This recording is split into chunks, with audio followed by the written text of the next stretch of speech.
Hello and welcome back to the show. This is episode 545, and today I'm excited to chat with my good friend Adrian Bishop.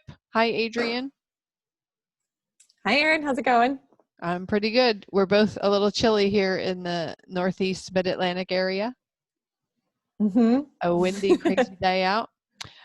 So the reason we decided to record this episode is because you had emailed me based on something else I was talking about, a book called Indistractable, which is a really good book, and I have interviewed the author a couple of times, Nir Eyal. But you were asking about social media use with kids. And he doesn't necessarily get deeply into that particular topic. So I thought it would be fun to get together and talk about it today. Yeah, I'm excited because my kids are still kind of not quite there where they're not dealing with the social media as teenagers yet. My kids are 10, 6, and 3.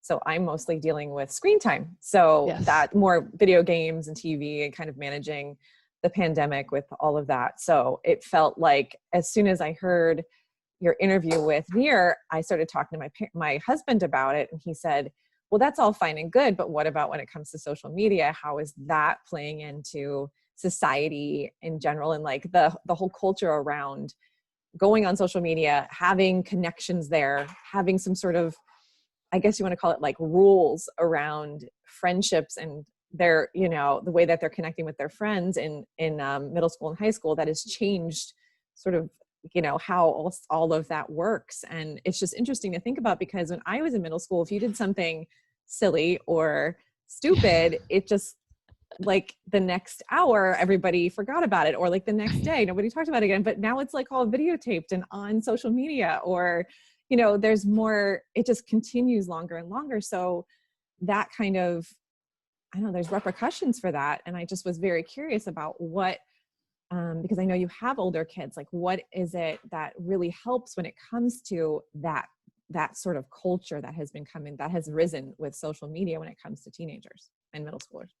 Well, when our oldest son is 18, and I would say, this isn't exactly accurate, but I would say it kind of felt like he was coming of age, so to speak. He was coming into social media kind of as social media was gaining in popularity.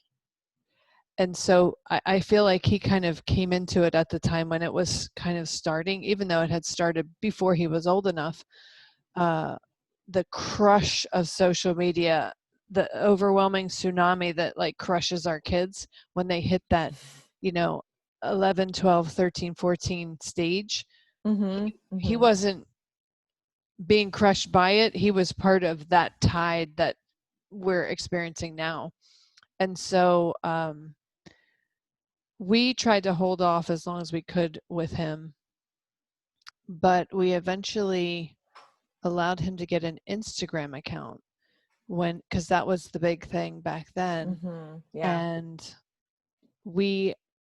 the reason we ultimately decided to let him have it is because he started saying, we started seeing how it was affecting him negatively socially in school. So he would go into school, and it was either 6th or 7th grade. I can't remember what grade it was, but he started saying numerous times over a couple of months, Mom, I go to school and everybody is talking about, because like they gather, he was a walker. My kids are walkers for middle school. So they would gather outside in the grass before the doors would open, and then they would get to go in. So they would have a few minutes to chit chat before walking into the school building. And he would say, everybody's talking about, oh, did you see what so-and-so posted? And did you see that picture? And you see where they went, what they did? And I can't even participate in the conversation because I don't have an Instagram account. I don't even know what they're talking about.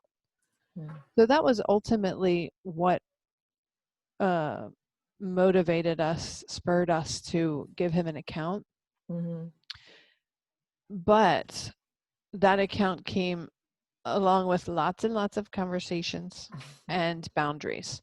And Mm-hmm. so one of the things that my husband came up with is the 3 E's of having a phone or social media technology, whatever.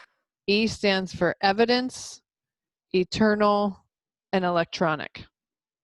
Okay. So we reinforced to all of our kids before we gave them a phone, before we allowed them on social media, texting, all of that stuff, that just that general concept, whatever you put in writing and send out, even if it's on something like Snapchat that so-called disappears, you can't you can't feel comfortable that it's actually going to disappear.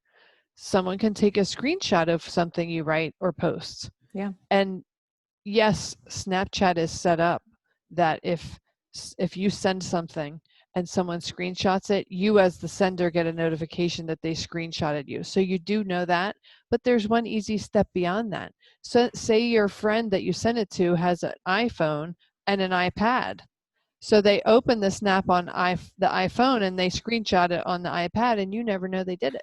Mm, So, you know, tricky. we had that conversation. Yeah. Just because you think it's disappearing, there's no guarantee that it's disappearing.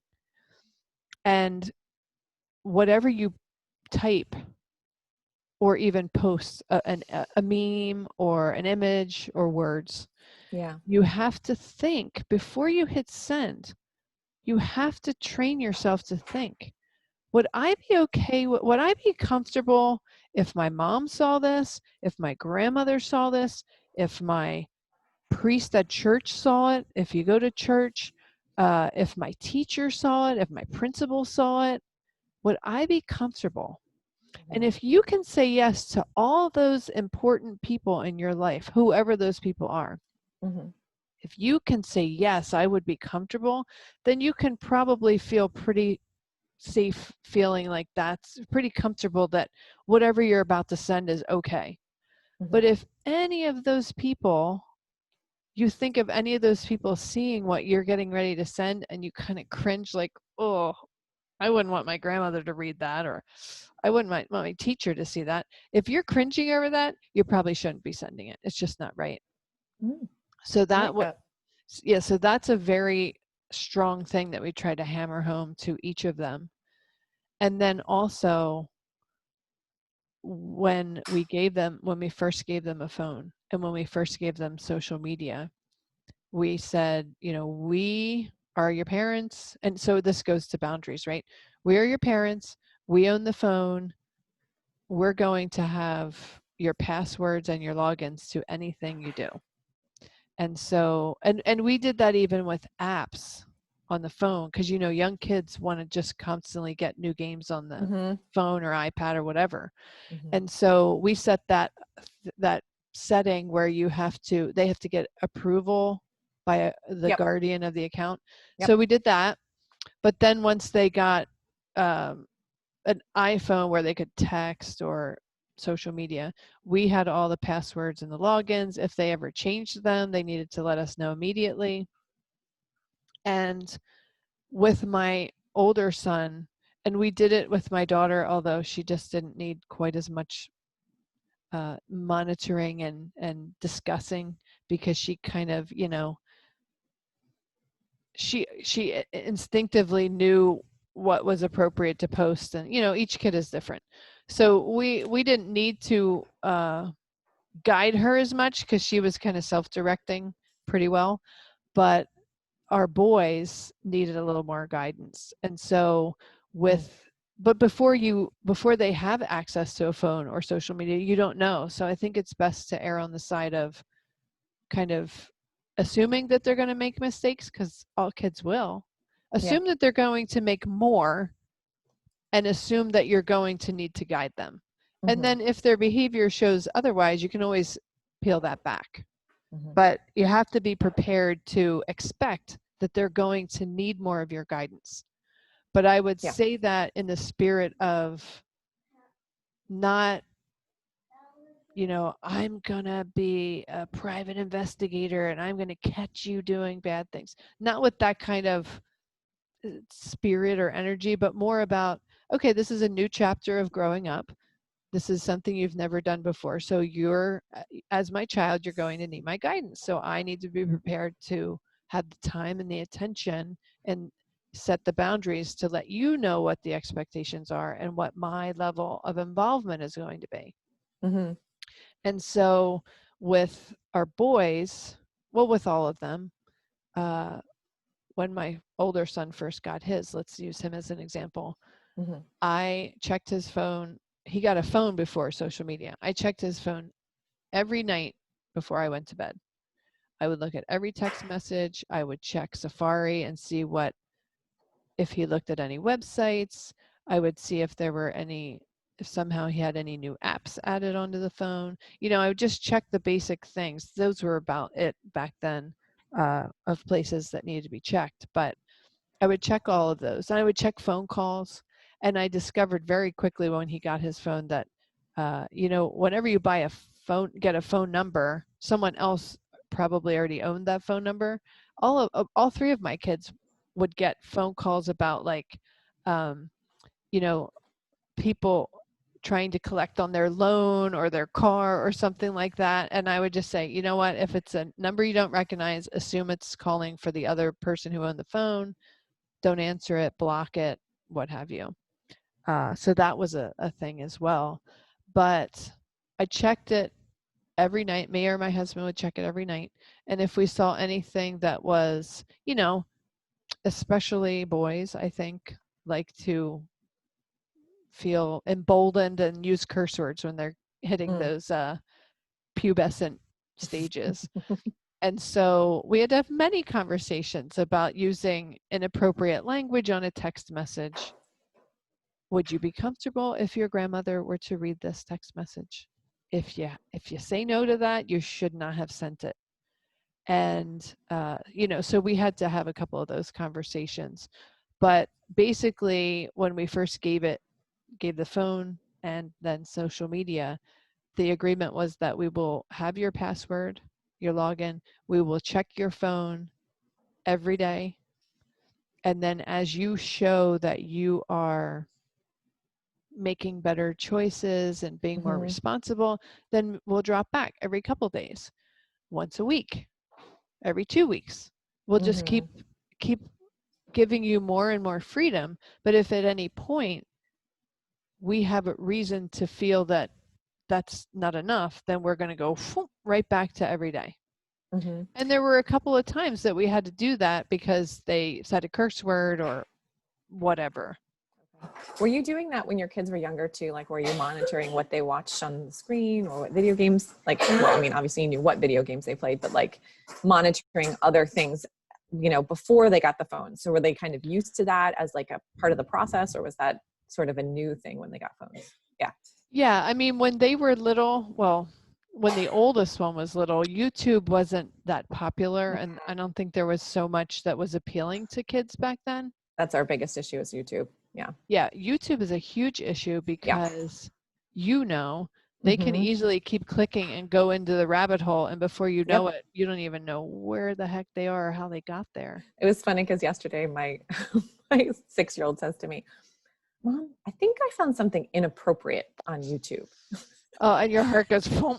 Yeah, and it wasn't a big deal. He's like, it's like they're almost, I don't know if it's the new younger kids because they've been growing up with it. They kind of have Mhm. the verbiage to talk about it. It's And so I think beautiful. he's heard, I don't know, from his teachers, from me, I mean, from somebody, like this, like his radar is kind of on, high alert a little bit That's more. awesome. I know, it's really great. So I think like in general, kids are aware of the dangers. And so even though they might not be like great at monitoring themselves, they kind of have a little more just like a sense of what isn't supposed to be, what's right and what's wrong. If they go see something and this wasn't even, I can't remember what it was, but it was just not like, it was like not a kid video, but it wasn't Mhm. inappropriate as in, Right. there was some content that was bad. It was just not really meant. He goes, "It wasn't meant for kids, Mom." And I said, I really said, Wow. "Oh, okay. Well, thank you for telling me. And I appreciate that, but it's just one of those things where I think that when we do talk about it to them, it's going in and then it's coming Yes. from all different places too. It's probably coming from Mhm. school and their friends and like other Yes. places. So that's, I mean, that was very encouraging. So I'm hoping that the culture with social media, since, you know, you were saying your son was one of the first to kind of, you know, he was in the beginning wave of it. I'm hoping that now kids are going to be just more aware, and it's not going to be as big a deal essentially, right? So like the social media isn't so, I guess, new and novel and exciting, that everybody kind of maybe has some sense of what's right and what's wrong around it, and a little more education out there about it. So I'm hoping that that benefits, you know, my kids and me as the mom.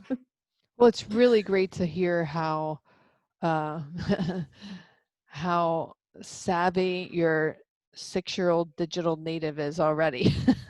Exactly. I mean, they've been actually, I think my 6-year-old is probably like, I don't think iPads were as big when he was born. He was 2013 and my oldest was 2010. So iPads were like coming around that Hmm. time. So, but my 3-year-old, he's had iPads since he was born.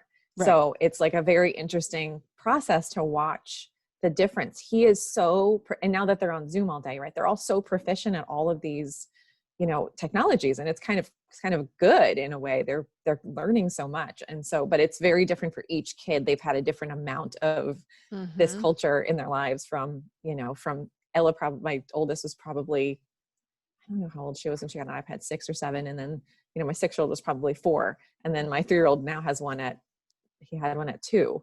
And so it's just, it's just nuts. And so it's all different levels of needing to monitor. And I've kind of taken the approach of being a little bit more like, I just kind of sit with them and watch. I don't Hmm. necessarily go back and look through their history. I just kind of glance over the shoulder. I kind of make sure that like they know what's appropriate and we've talked about it, but I'm not going through specifically every single day. I'm just watching what's happening in the moment, talking to them about what they've watched. We like to do this talk about what you watch kind of thing, I love it. because then it actually helps them to learn a Hmm. little bit. It's almost like a comprehension tool. And Hmm. so my husband is always big on this. Like when we watch TV shows together, he wants them to kind of remember and kind of talk about what they saw and recall it as a, makes it more of a learning tool than just a passive tool, makes it more active. I And love so, that.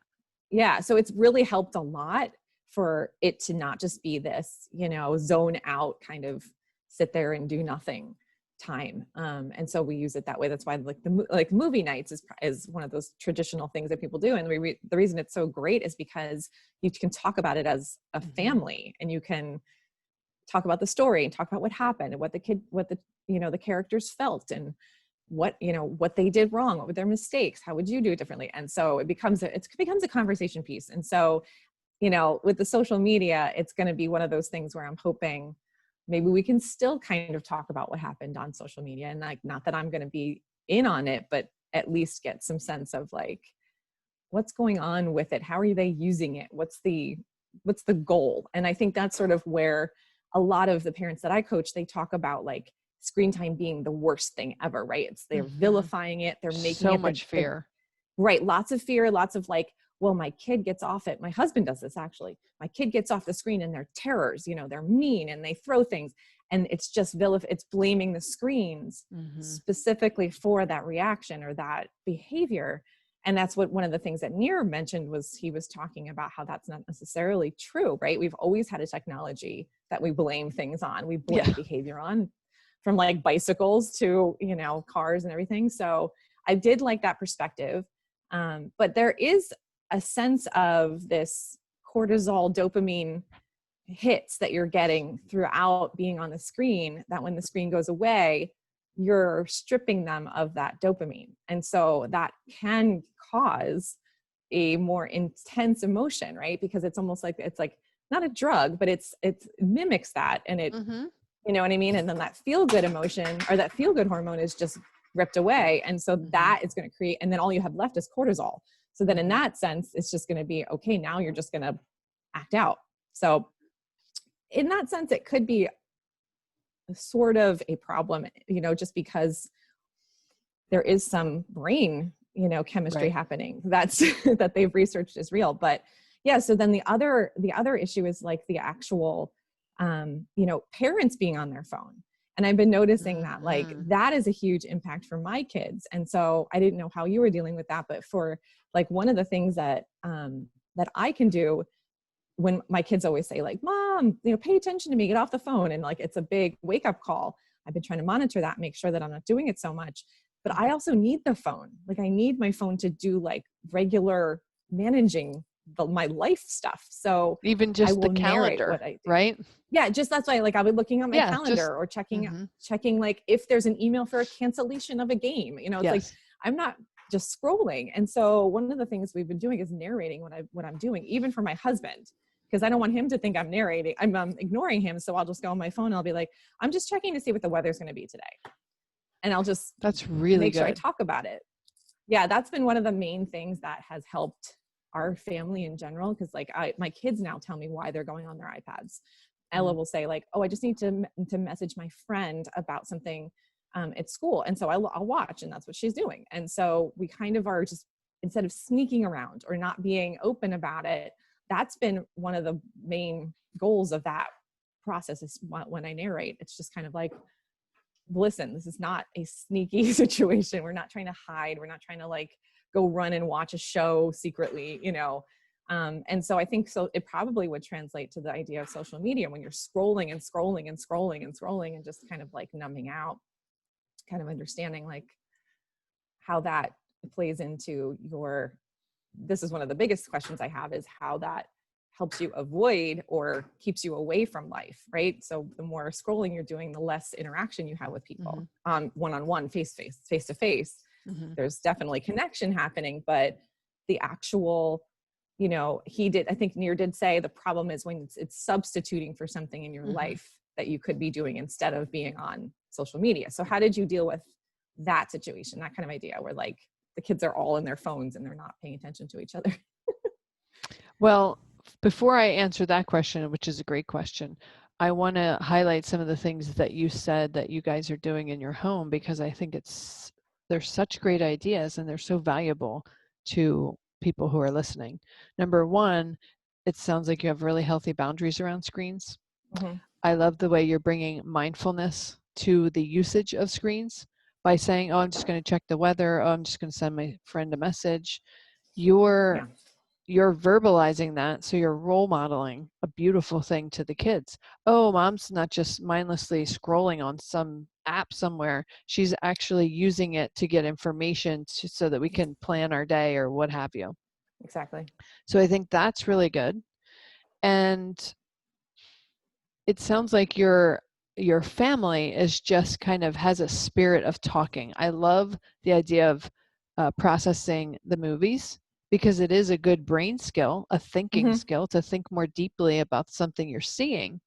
But doing that with movies translates so well into playing a video game or getting on social media or It's true. watching YouTube, because then you can talk about what it is you're seeing, process it. But then the other thing that you can add to that is, how do you feel afterwards? Like you were Yes. talking about, um, sometimes parents might vilify social media or screens or whatever. When my kid gets off the screen, they're a holy terror. Okay, well, maybe that's happening. I don't disagree with that, because sometimes kids do act out. But then it's important to then go have the conversation once things are calmer, not in the heat of the Mm-hmm. moment, but to Right. go back and say, I noticed when you got off your iPad, screen, phone, video, whatever, that you were really grouchy and you weren't saying nice things to me, or you weren't being kind to your sibling. Mm-hmm. What do you think about that? So Right. rather than like, I'm going to take that screen away forever. You're such a terror when you get off of it. Blah, blah, blah.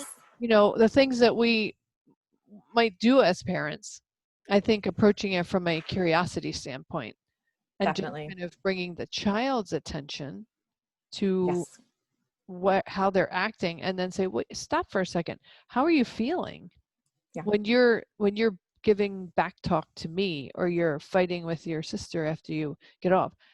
Can you remember how you were feeling?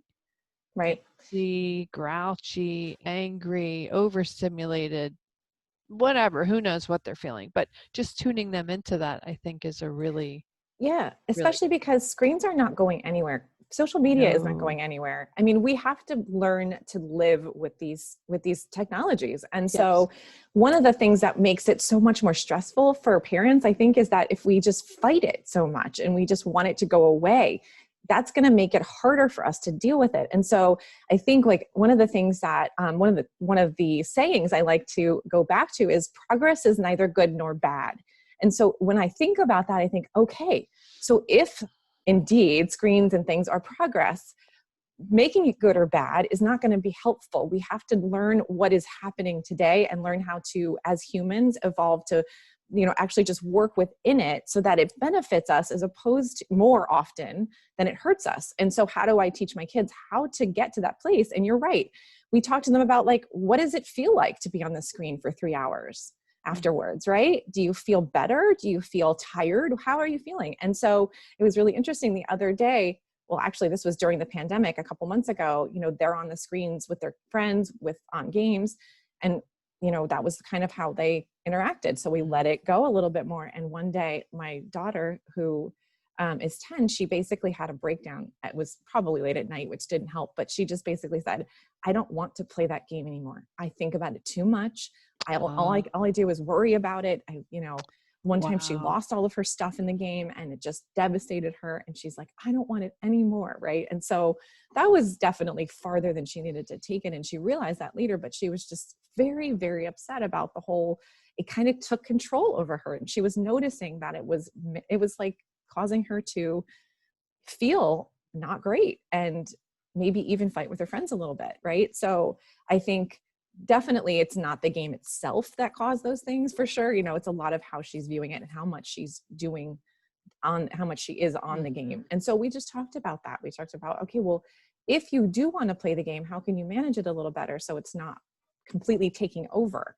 And if you do want to talk to your friends online, how do we talk to each other so we're not fighting, right? Because they don't know how to text. They don't know how to message. This has been a whole new skill they've been learning, and it's basically this incredibly direct, right? Like, why aren't you on? Where are you? All this Yes. messaging. Right.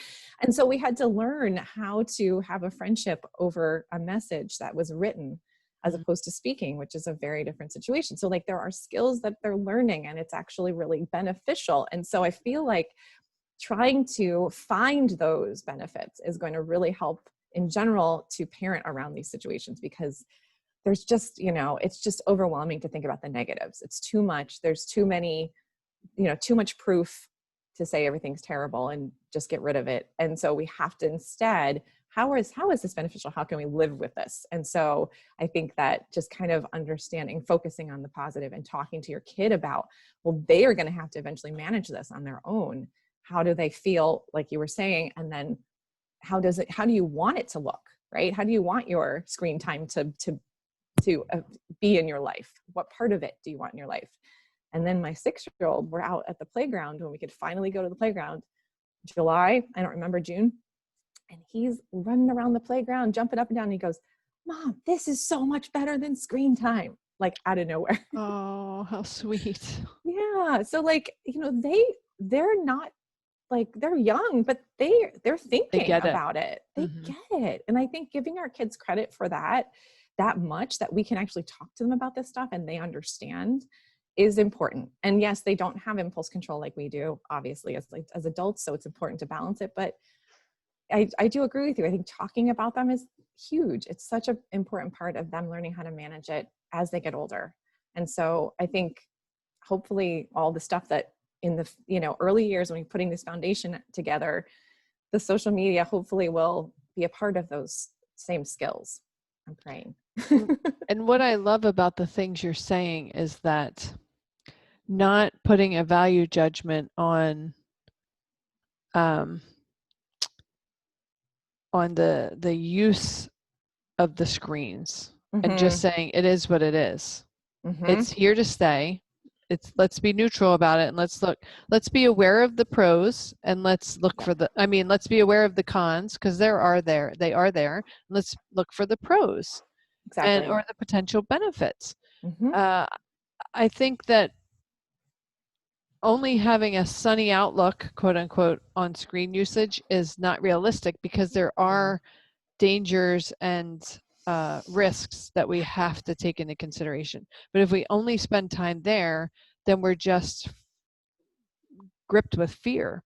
Yeah. And so when I was listening to what you were saying about talking to them and things that they're saying, this is so much better than screens, and well, how did you feel after you played that game? All those kind of things. That to me, like I could feel when I was hearing you say that, I could feel myself expanding, like my heart expanding. So Yeah. I think when we look for, and I love that you said using screens and messaging back and forth is teaching them a whole new skill set, which is so true. This is how they're going to communicate for the rest of their lives. So if we can embrace that, that feels very expansive to me.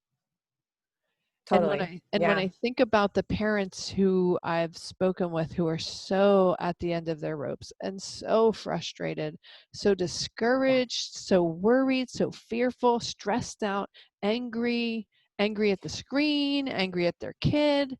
It's such a like a shrinking kind of a feeling. It's not expansive Yes. at all.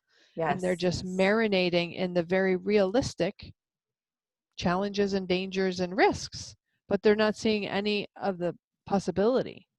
I had a parent on my Facebook group say, I did a whole screen time, live, and I talked about all of my ways that I handle it. And she said, I really wish my kids did not pick screen time as their first choice Mm. in activity. I just want them to pick something else. And I said, I just want you to analyze that. Like, is that something that's helpful for you, right? As a Yeah. parent to think, no, it's definitely not, because it's just going to make you feel like your kids are either messing up or there's something wrong with them. And then you're going to, again, just make screens more appealing because you're going to say, no, no, no, no, no, no screens, nothing, nothing. Like, don't, it's like dessert, right? And so Right. I think it's important to change our mindsets about the screens and yes, be aware and not be completely blindsided by what's happening, but just be, really realize, like, what is the big problem with screens really? And is it something we are actually just putting on the situation, or is it real? Is it actually realistic? So, I mean, I think with social media, it's the same for me. I'm like, ooh, about it. And so I'm trying to change my mindset about what's going to happen and how to even approach it with my kids when it comes to when they, get a phone. What's that going to look like? Is the phone the problem? Or is it, other situations around the phone, my mindset, their mindset? Is there some way we can work together and make a mindset that's actually healthy? Mm. So. Well, so going to social media, Mhm. I would say that I've had the most interesting and productive conversations around social media with my daughter. Mm. So my son, the older one, really seems to use social media, and I would say kind of the younger one too, as a maybe primarily, or at least one of the primary reasons, as a tool. Mm. So they're in a bunch of group chats, both of them. So Yeah. if they're wanting to make plans with friends, my Yeah. younger one loves to bike ride, so he's constantly looking for someone to bike ride with. And Yeah. so he'll post in the group chat, who's free, who wants to go on a bike ride. The older one, maybe he wants to go fishing and he puts in his group chat, who's free to go fishing or something like that. Yeah. So Exactly. I find that the boys are using it a lot as a tool. Mm-hmm. What I find with my daughter is that she's being impacted by it in different ways. Yeah. And Yeah. it's impacting her. We have to be careful about her self-image and her self-esteem. Yeah. And this came up recently. I don't know if you heard my episode, I think it was like a week or two ago, where I talked about TikTok. Mm. And so that's a newer Right. social media that is taking the world by storm, especially our younger kids, or, Yeah. our teens. And she was finding that And just like all social media, it curates the content based on what you're interacting with. Mm. Oh So yeah. if Yeah. you want to know, if you if you could do this easily, which it's not so easy, you can't just ask for someone's phone, like your friend's phone, and say, let me see your phone, I want to see your Instagram account. But let's say you could, right? Just you meet a new person, a neighbor, someone at the bus stop, whatever, and you open their Instagram account and you do that search tab, Mm-hmm. Mm-hmm. it will show you all the stuff they like, Mm. right? So oddly enough, for some reason, when I go on that search tab for me, well, first of all, it's all parenting stuff. That's Yeah. obvious. But it's a lot of pregnancy things. So I must have liked, like, I'm fascinated by a pregnant body, like Mm. the woman, the mom's baby bump. I'm fascinated by it. So I must have hearted them a lot. So now the whole feed is curated with pregnancy bellies and little babies and kids and whatever it is. But you know, if you wanted to find out if someone likes fishing, because I just talked about fishing, if you open up their Instagram feed, if they like fishing, you're going to find out.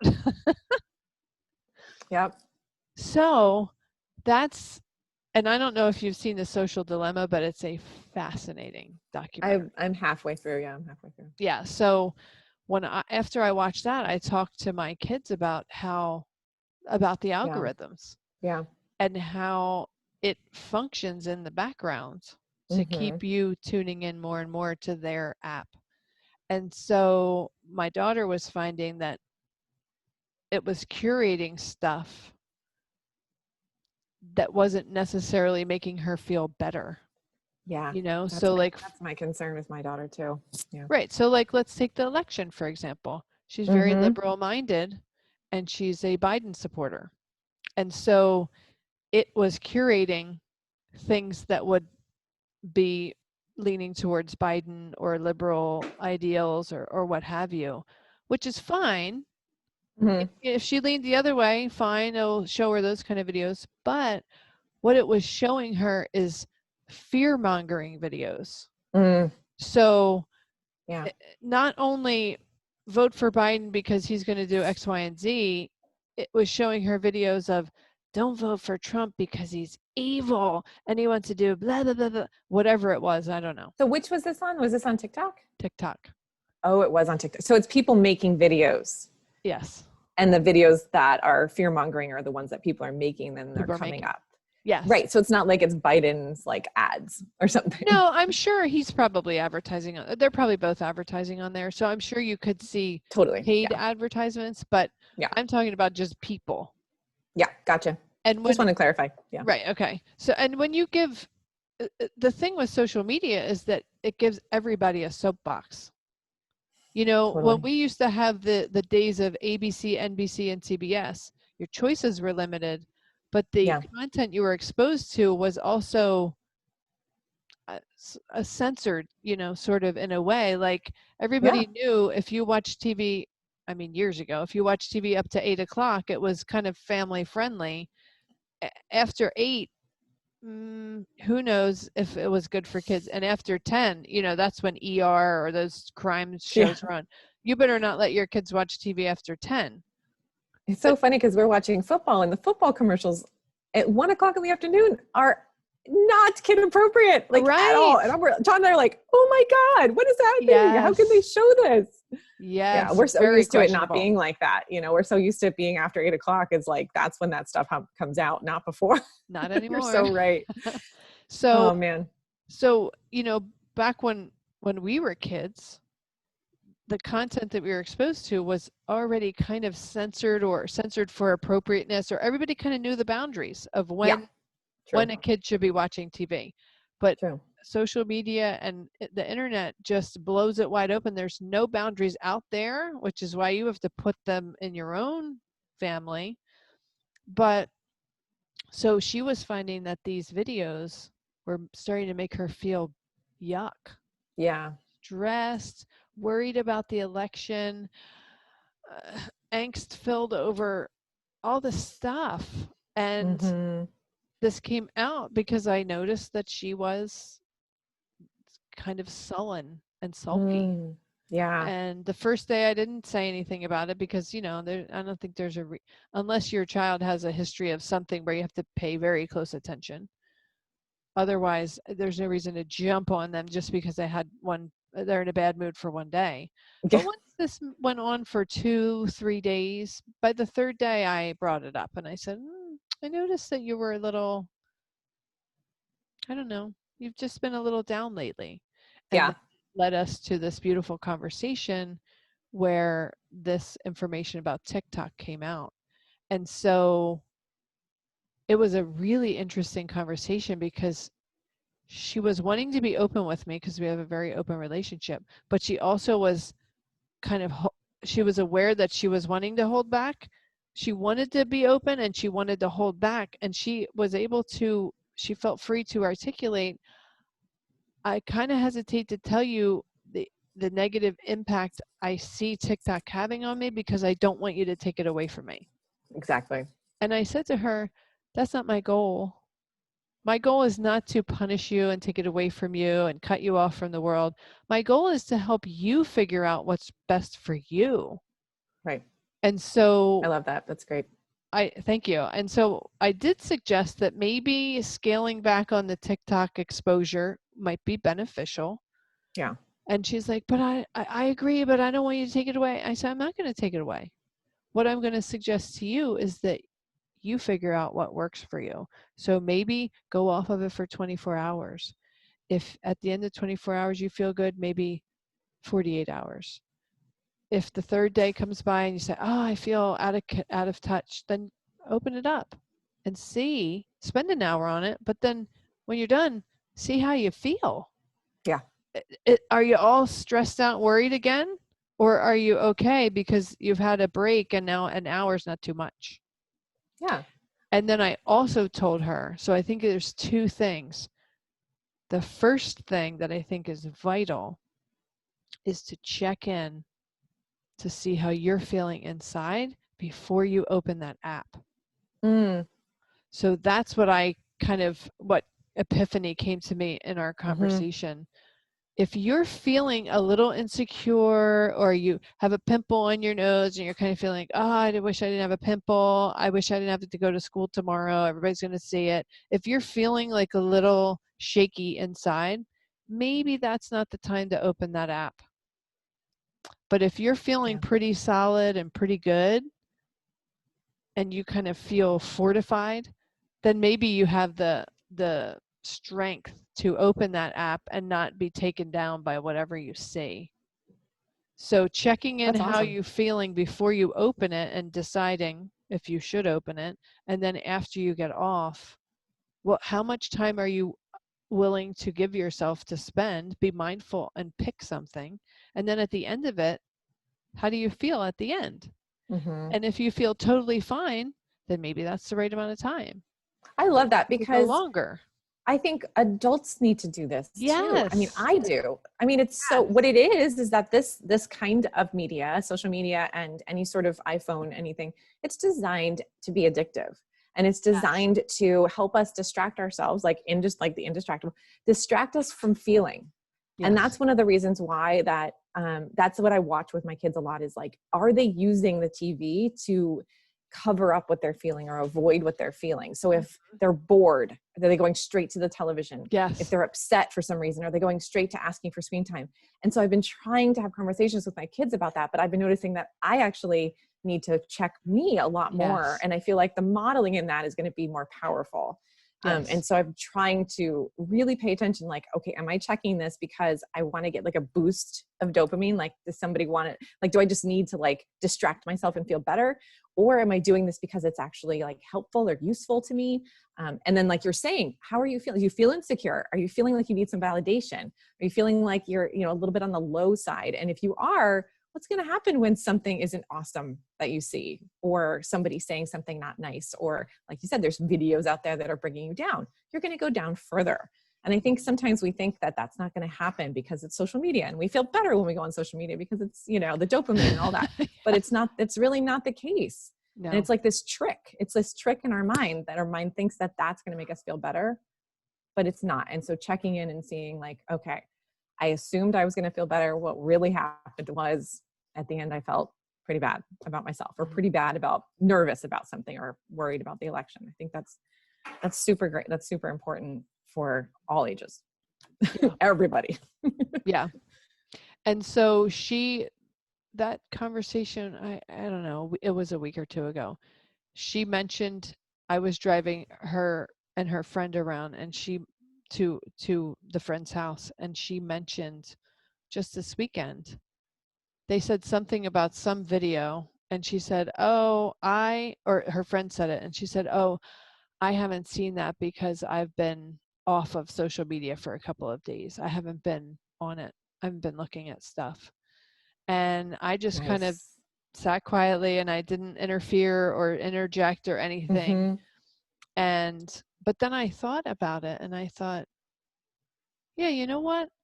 She has been in a better mood.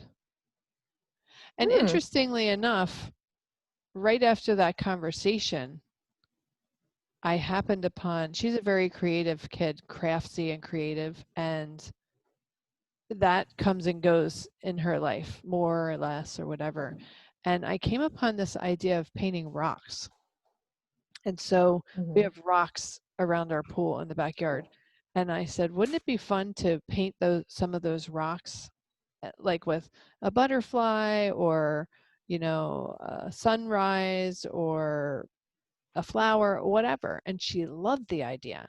So we ran out to Walmart and we got some different colored paints. And we now, for the past week, have had on our kitchen table a paper towel with rocks in various forms of having their creation put on them. And she's happy, and she's when she has free time, instead of, like, she'll have breaks between her classes when she's got her remote days, instead of grabbing for her phone, she turns off her school video and runs downstairs and grabs the paintbrush. That's So awesome. that's Yeah. been really good. Now, of course, that's not going to go forever. She'll paint as many rocks as she wants, and then we'll figure it out from there. But she's right now in that experimental phase, trying to figure out what amount is currently good for her. And whatever they figure out today might change next week, next month, next year. So Right. it's kind of, and that's true for us too, right? It's a constant reevaluating, just being mindful about it. And am I using it too much? Am I using it the right amount? Not enough? You know, Yeah. so she's in that experimental phase right now. And it's time for me to just touch base with her, because I haven't for a week or so, and just say, so how's your experiment been going? How Yeah. much have you been using it? Do you feel disconnected? Do you feel better? Do you feel worse? Well, how are you feeling? Yeah. Yeah. I mean, it's interesting because when you're on the phone, and it is taking the place of some creativity sometimes. And so that's, Yes. and creating is what we're made for as people. So when we don't create and we don't have that outlet, instead we're doing something that's more passive, that's going to really show in our feelings and our, our overall moods and things. And I totally relate to that. And so sometimes I try to get my kids to like use their media, their any sort of technology to create. And so if Hmm. we can do both at the same time, that's awesome too. But I do agree. I think that it can take the place of a lot of just that downtime, that running to the Legos, or that running to the, to draw a little bit. And yeah, so it's definitely useful to, especially even for little kids, like just acknowledge, what are you not doing because you're on that instead? Like what else would you be doing? And would that be more valuable right now? And how are you feeling? And yeah, I really like that. And I think ultimately, even if your goal as a parent, even if you can see what's happening and you know that you feel very certain that less screen time would benefit them, I think it's much more effective and beneficial in the long term for their lives if you gently guide them to coming to that conclusion on their own, Yes. rather than you saying, that's it, it's too much, we're going down to 1 hour a day, whatever. Yep. I agree with that. I mean, that's how it is for all parenting. Like the more it's their idea and they come to it and they feel like it's something that's good for them on their own and it's not you saying it, they're much more likely to follow through, keep going, actually do it. And Yes. it keeps you in their life as a trusted guide rather than the Yeah. police who they need to hide their stuff from, their activities from. Yeah. Yeah. As soon as my kids start to sneak, I have to reevaluate. That's usually what goes through my mind. Okay, what am I doing that might be causing Brilliant. them to sneak? Yeah. Brilliant. Yeah. Even lying and things like that. I never think it's like, I'm like, oh, it's me, something I'm doing. Yep. But the lines of communication being open and like being able to talk, and they trust that you won't shut them down or shut their media down or their technology down. That It's is like crucial. number one. I agree with Crucial. that. I think that's really important. And it is when you start to, on the screen, let's like, and then you yell about it. It's just immediately the kids are going to say like, oh, my mom or my dad is the bad guy in this situation. And it's not, like, I have to protect my screen time. It's my mom and dad that I need to like run from. And that's not what we want. We want the opposite. So I definitely think the communication is, and the trust is going to be huge, especially for teenage years and social media. Like if, like you were saying, they trust you enough to like understand why you're checking all their stuff, and then understand, okay, well, it's my responsibility. Like I have to show them I'm responsible and not think that it's your fault that they're in this position. It's their responsibility instead.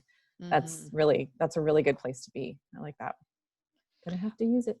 I love that what you just said, whenever you find any of your kids starting to sneak, you immediately say, what am I doing? What needs to be tweaked as a parent?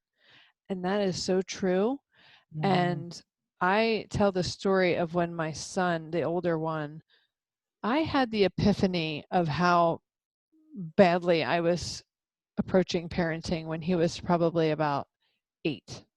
Mm-hmm. When he was up until he was 7 or 8, it was all about timeout and punishments and taking stuff away and trying to control his behavior because I Yep. didn't know any better way. Totally. And around, I'd say maybe 6 or 7, he started lying profusely. Mm-hmm. He would be that kid that would eat the powdered donut. He would have a donut ring around his mouth and you would say, did you eat the donut? No, I didn't eat the donut. And it's all over his face. Right. And I remember just wringing my hands and thinking, are we raising a pathological liar? What is going on? Like, he blatantly knows there's powder on his face. How is he just lying to our faces? And he knows it, and he knows that we know it, but he still does it. What is happening? It Yep. was so just disturbing to me. Right. And then, so this epiphany started dawning on me when I found Dr. Shafali, who I absolutely adore. Mm-hmm. And my whole understanding of what in the world we're doing here as parents just switched, just turned inside out, right side in, whatever you want to call it. It just transformed. And Right. so my relationship with him now, from being a 6, 7, 8-year-old who was blatantly lying through his teeth right to our faces with no kind of remorse, and it was because he was trying to avoid the punishment Right. of Yes. losing his screen, losing his DS, not being able to play with his friends, whatever, because we were trying to control his behavior rather Right. than help him and guide him. Now, at 18 years old, and it's been this way for a long time, we have the most beautiful conversations, and he's so open. And That's when he awesome. was going through those 14, 15, 16, 17 years old ages, he was open. He That's was awesome. telling us what was going on at school, parties on the weekends, what kids were doing, what he wanted to do, what he didn't want to do. He was open. That's great. And even now, I was bringing him home one weekend. He's a freshman in college, and I was asking him, so what's happening? What's going on at school? This, that, and the other. What about the social life? What's that look like? And he said that he and his friend had only gone to one party, Mm. and they walked in, and it was like a 3-story house or something, and from what he could see, every room was wall to wall with people. There were people outside. They were like, elbow to elbow. And this is in the days of COVID, right? Right. Oh, So yeah, yeah. Yep. he's I'm telling me following. this, and I'm like, ugh. And he said, we stayed for like 5 minutes, and we looked at each other. We said, we need to get out of here. Yeah, I agree. And they got out and they left. Nice. And he said they got about 3 houses down or 3 buildings down. And then the police arrived at that Whoa. house. And I Whoa. said, you see, your Yeah. instinct told you to get out. You listened to it. You knew on many levels that wasn't the place to be. All those people in a house in COVID days, all that drinking and whatever else was happening, you knew Right. that you shouldn't be involved in that, and you left, and look what happened. That's So awesome. when he tells me these things, it really does require you to have like guts of steel, Yes. because you can't be like, oh, you were at a party with all these people, and freaking out. And Yes, it so you have to have nerves of steel so that you can just go, oh, and just hear the story and then see if you can extract the golden nuggets out of it. You have to stay like away from parent mode and just be like, Yes. okay, this Yes. is peace. I have peace. Yeah. You might feel it like twisting up inside of you, Yeah. but Yeah. don't let it Don't spill let it out. out. Yeah. And one of the reasons I'm so grateful that I found positive parenting in general is like, I am so excited that like, I actually have a chance that my kids will actually talk to me as they get older. Oh, and And it's I'm so just, beautiful. yeah. And so I'm very excited about that. So I'm trying to, put that foundation in place and make sure that that's the number one goal for me. Just keep the lines of communication and trust open. And that's number one. So Well, it that's awesome sounds to like hear you that it are. worked for you. It did. It definitely did, and it sounds like you are well on your way. And Yes, hopefully. it sounds like your kiddos need you. My kiddos are done with their calls and they're working on their independent stuff. So they're starting Oh, to I get a like it. little, yeah. So, Yeah. but Well, this it's is all life good. in the pandemic, right? We just have to go with it, roll with it. Roll with it. Well, thank you for this time, Adrienne. Yes, thank you. I think this conversation was really good. I'm hoping it helps others out there going through this because I feel like it's a big one. It's a It's a big big one, topic. and Mhm. I think we both were able to share some things that hopefully bring a lot of comfort Yeah. to Yeah. parents and reduce some of the fear and the angst. Mm-hmm. And I hope that people who listen will feel less fearful and more expanded and energized to embrace this technology that our kids and we have to learn how to live with, and have a good positive way of approaching it. Yes, me too. Thank you. Thank you. It was such a pleasure. Thanks. All right, so that wraps up today's episode. I hope you enjoyed our chat and got some good nuggets out of it. And I hope that you make it a peaceful day for yourself.